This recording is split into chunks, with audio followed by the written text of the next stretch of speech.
system. So I think one has to sit back and say, what kind of a identity we want to create. While we do everything else, people associate it. Las Vegas has an identity, right? For example, Las Vegas has its own identity. It is very good conference center, but people think it's a gambling center, you see. Whatever reason, positive, negative is not the issue, but point I'm making, I think that will be very key, and that may be the recipe from all the ingredients that we have. You make an extremely important point of shifting more toward the services sector, but let me ask this question. I'm going to turn to both of you with the academic background, that as we're shifting more towards the knowledge economy, more than beyond services, one of the important questions for Malaysia is building up our knowledge base in terms of knowledge resources, etc., where education plays an extremely important role. And you mentioned about Singapore. The question is also Singapore has been able to attract a lot of talent in terms of getting it to the same levels as how Silicon Valley developed with having Stanford there, or Berkeley there, or how Boston developed because of Harvard and MIT being there, and how Cambridge developed with the technology park and everything else around Cambridge University. So the role that Malaysia can play in terms of enhancing the knowledge base within the country, and how will it play around given the factors in ASEAN region, because outside China, India, still there are many countries in ASEAN region that doesn't have the same level of education systems, whether you take Laos, Cambodia, and perhaps even Vietnam for that reason. So, Dr. Paul, first to you, in terms of what can Malaysia do in terms of building and preparing itself within this rise that is taking place, and I'm going to borrow from what Dr. Tansri said, that we should not look only to this century, but centuries beyond. That what do we do in order to prepare ourselves for centuries beyond in terms of building up a knowledge-based knowledge center here, and should we, and another question parallel to that is, should we compete, collaborate, or piggyback with Singapore? It's obvious we have to collaborate with every country. Let me ask you a question. Do you know which country has the best educational system overall? It's Finland. In Finland, the teacher is the most respected person in the country. He is even way above the medical doctor. But he is not paid a lot of money, but it's the love and dedication. Teaching is a great, noble profession. But you ask any Malaysian kid, would you like to become a teacher? The answer is very obvious. So if there are certain prerequisites that you cannot run away from, the competitiveness of a nation, the quality cannot exceed the quality of the higher education system. And the quality of the higher education system cannot exceed the quality of the secondary and primary school system. And the primary and secondary school system can only be good to excellent if you have first-class teachers. That's all. So the foundation of the knowledge economy is actually in the primary school all the way up. We have two ministries that are somewhat disconnected because unless they work in an integrated manner, then what is happening at the higher level will not come true. Tomorrow we have this National Higher Education Strategy Report Conference. Then I was thinking, we have a lot of KPIs and we have a lot of strong aspirations. But we are on the receiving end of poor students, very poor students. This is our problem.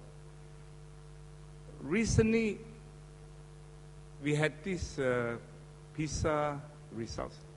PISA stands for Program for International Student Assessment. And it's done every 3 years by the OECD countries. This assessment tests three things: reading, maths, and science. And the results stun the whole world. By the way, all the countries are tested. 50,000 students sat for this test in Shanghai. And their score were all about 600. Even way above the Singapore people, Singapore scored high in maths, science, and so on. But the results of the Shanghainese students were way above 600. Even beat Finland and so on. Of all the successful countries in Asia, whether you're talking about Taiwan, South Korea, Japan, Singapore, and so on, all these students score very highly in mathematics and in the sciences. The Global Competitiveness Report mentioned that we are ranked number 16. We dropped about 6 places. This year is US and Hong Kong tied, and Singapore became 2nd or 3rd. And in the report, higher education is mentioned as a very important variable. So, if you want to be a knowledge economy, we have to take good care of the primary school upwards. About 5 years ago, I went to a primary school in Shanghai, and I was very impressed. But what really stunned me was this. The primary school teachers showed me a journal that they produced, primary school. This is a journal on technology. They teach technology to the kids at the age of 7. This is what Tan Sri said, They really identify classes of people, like the way they train the ping pong players, and build them up, build them up in this way. So unless we have this type of discipline and to recognize that our teachers are number 1 in the country, it will be very difficult for us. At best, we invite other people to come in. But then our own people must have that type of literacies. It is not just having technical education. Now the whole world is moving into cultural industries. The cultural industry, the arts, and so on. Example, they have 2 hubs in Singapore. One is the Biopolis for medical engineering research, pharmaceuticals. The new one is Fusionopolis. Fusionopolis is called. Fusionopolis is about culture, about 3D animation. All these latest things that young people are very keen with passion to participate. But whether even in Singapore, but all over the world, the way we teach our kids is so boring. The kids are with the internet every hour of the day. But we are lecturing them every second of the day. There is a big disconnect between the talents and creativeness of young people and the way we teach them and assess them. What Ken Robertson has said is a linear system. You go into the class because you are 7 years, so all 7-year-old kids go there, all 8-year-old. It's a linear system. It is not organic because it does not recognize diverse talents. Knowledge economy has nothing to do with bachelor's, master's, PhDs. It's about creativeness, creativeness. Many of the names and things that the young people do between the age of 15 and 19, most of us don't know. Most of these kids are very smart. They create some simple things and they earn their money, sometimes $1 million a year, by creating contents for Apple applications. As simple as that. And they don't need a degree. But if I were to start this, say, animation program, I'm not allowed to start by the ministry unless I have teachers who have PhDs and masters. How can I find people with PhDs and masters? It's impossible. Because it's a new industry. It's a new industry. But the requirement of MQA says, you must have a master's to teach this. But you go to Silicon Valley, Steve Jobs, Zuckerberg, Jerry Yang, they don't have PhDs, they don't have masters. I mean, Bill Gates, all these are dropouts. But because of the passion, passion. So I think the ministry and all this must reinvent the whole thing, the whole profession. In fact, yesterday I heard a very interesting comment about what is a university. Actually, the university, they can be the traditional universities. But I think a new kind of university should be like this. It is nothing but an assessment board, So if Mr. Ham wants to study some animation program, we should not insist how he does it. He can do it in any way he likes. But at the appointed hour, he should come and sit for the exam. I mean, very well designed. And if you pass, you pass. But why should I force you to learn animation in the way I dictate? Now I have to dictate so many hours, this type of exam, because I'm the professor who's doing it. And this is totally anti-creative. Anti-creative. So this is what I worry. I'm going to turn it to Dr. Sher. I'm going to turn it to Dr. Sher for one thing, because what you mentioned is that the world is changing with much more digital learners. And Dr. Sher, you've been involved with the Singapore government in terms of bringing in the queen bees to bring in all the other talent there. So, and then Pamcha. No, I wanted to follow Paul's comment. Is so fundamental that to be in a knowledge economy, the seeds are at the primary school and even preschool, actually.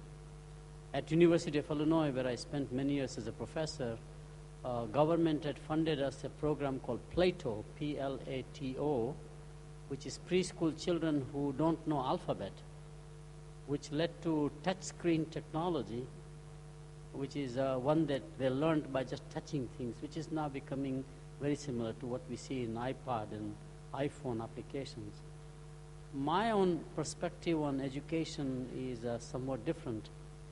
I think the 3 R's of learning, reading, writing, arithmetic, has to change to what I've been calling 3 I's of learning. Letter I. First one is that it has to be more interactive learning. In other words, it is not just lecture and the student simply writes down the answers, but there's an interaction. Second one is that even in a large class, it has to be individualized, and it's possible through technology. So the second one is individualization, which means that you are allowing any way the pattern arises is the outcome ultimately you decide rather than a discipline that you have. And the third one is that the education or learning has to be integrated.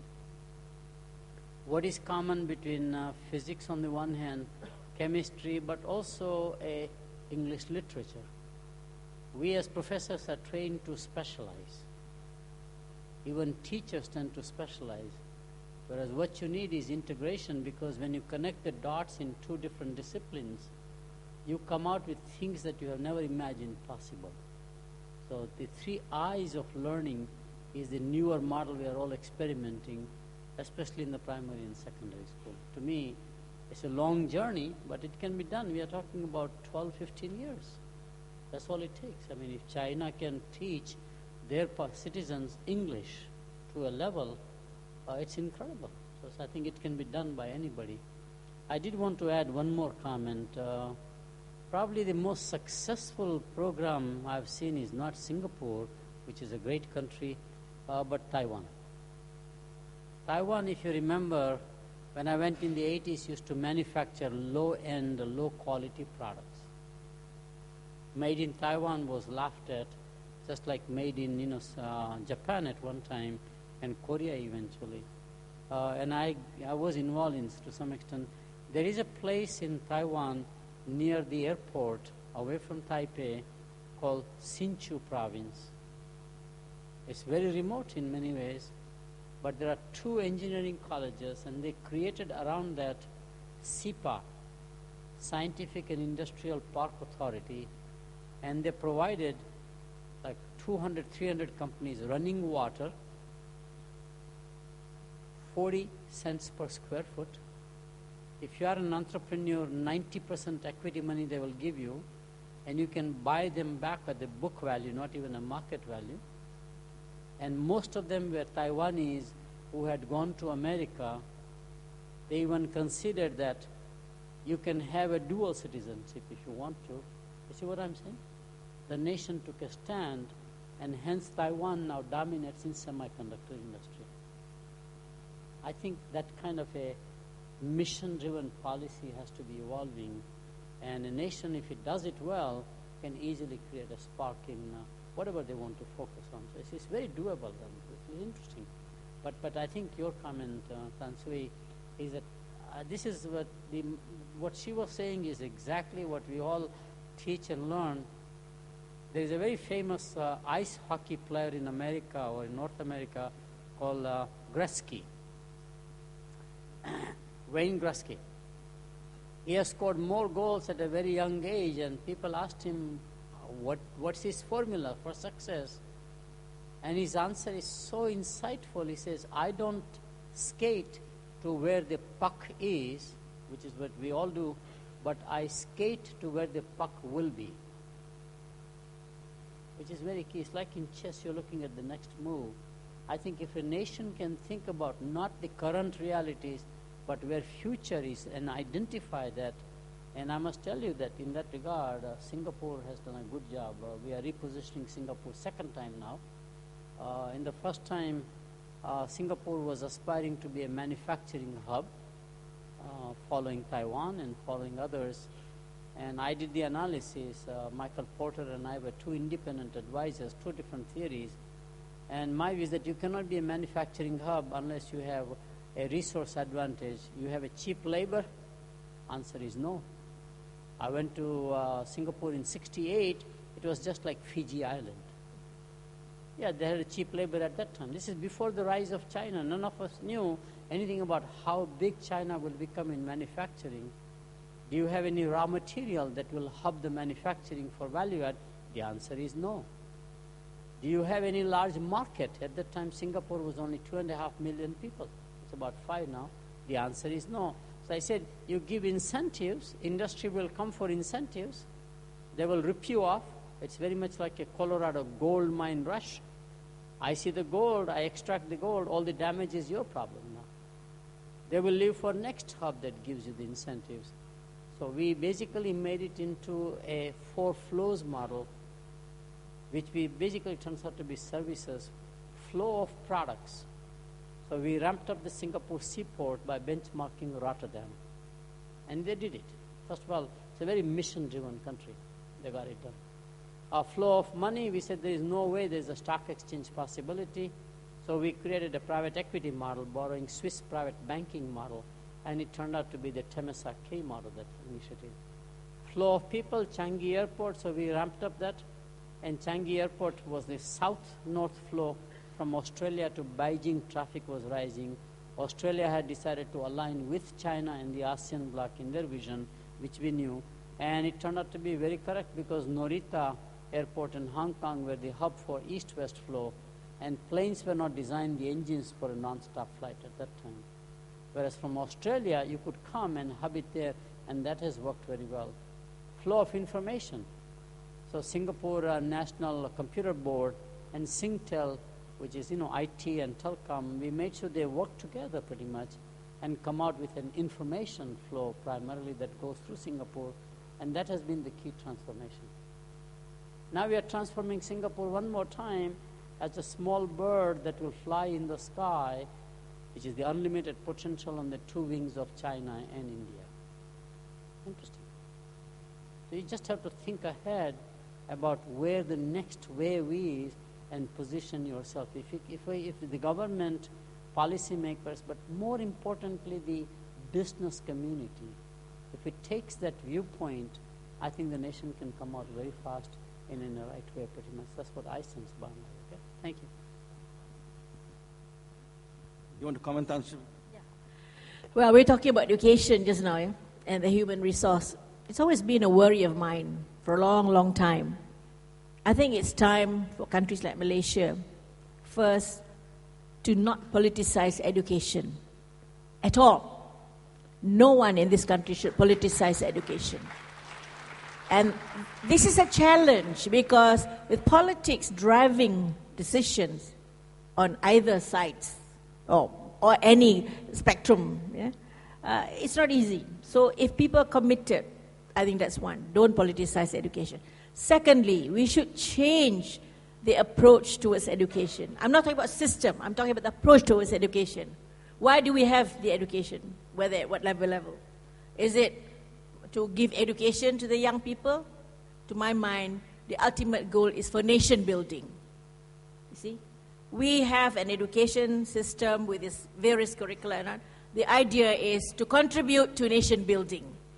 Having that target there, and then you work backwards. How then could you start with the pre-primary, with the primary, secondary, higher secondary, college, tertiary, polytechnics, and all the other supporting industries, supporting education entities in both public and private sector? Because he's in private sector. Because unless you talk about education for nation building, we'll go on with education by rote, we'll go on with the same old models, the teaching of teachers will go on in the same old way. Perhaps with some changes of reverting to notebook computers instead of writing on the blackboard, things like that. But that's not what we are talking about. We're talking about the content of the education. If it's for nation building, then we will see changes being made. Why? Because we'll then be global in our approach and perspective. We'll be saying, if nation building, we have to compete with China. What is the Chinese doing? If it's nation building, we have to succeed competing with India or with other countries around the world. What are they doing to strengthen their competitive edge in the context of education?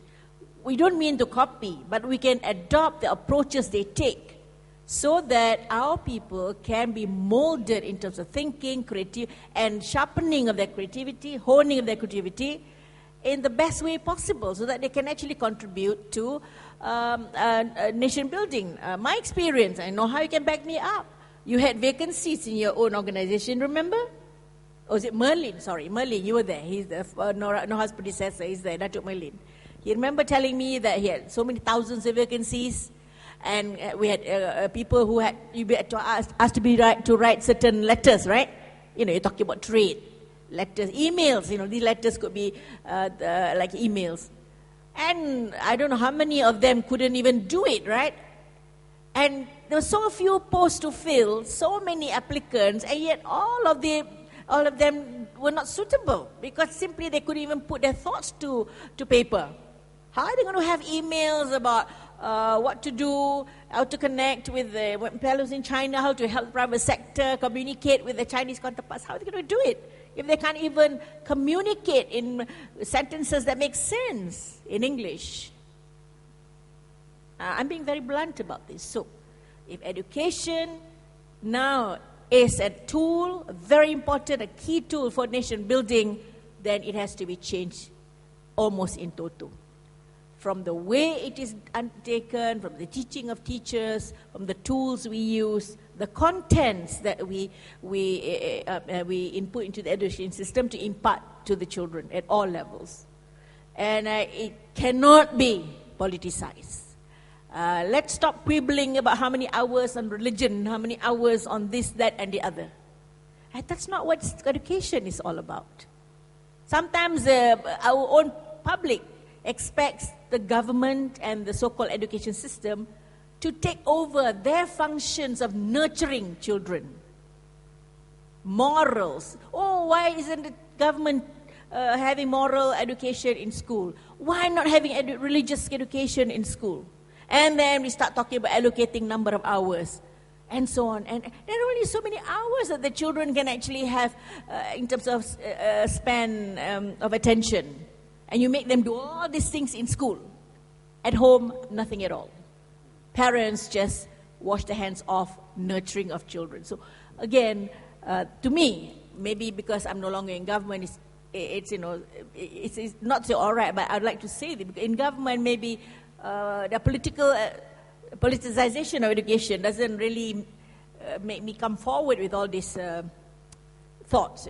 No point causing friction unnecessarily. We've got other issues to look at, trade, business, industry. But I think the time has come for Malaysia. I'm not sure many will agree, but that is my feeling.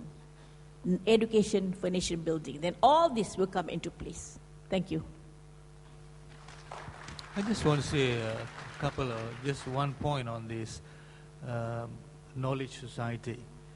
One of the, about education now is this debate about what language to use to teach this subject, that subject.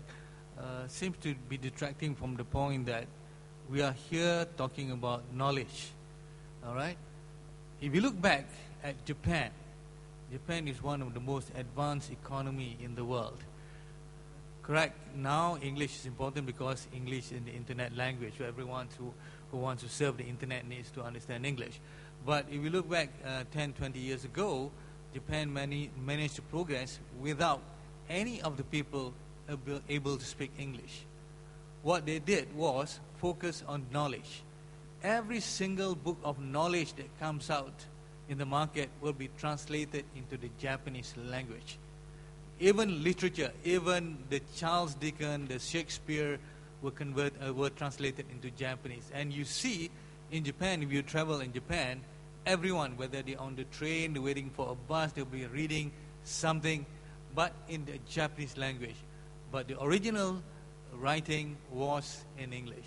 So the focus then was on knowledge. So Japan was never behind in terms of knowledge, including technological knowledge. So we are not focusing on knowledge.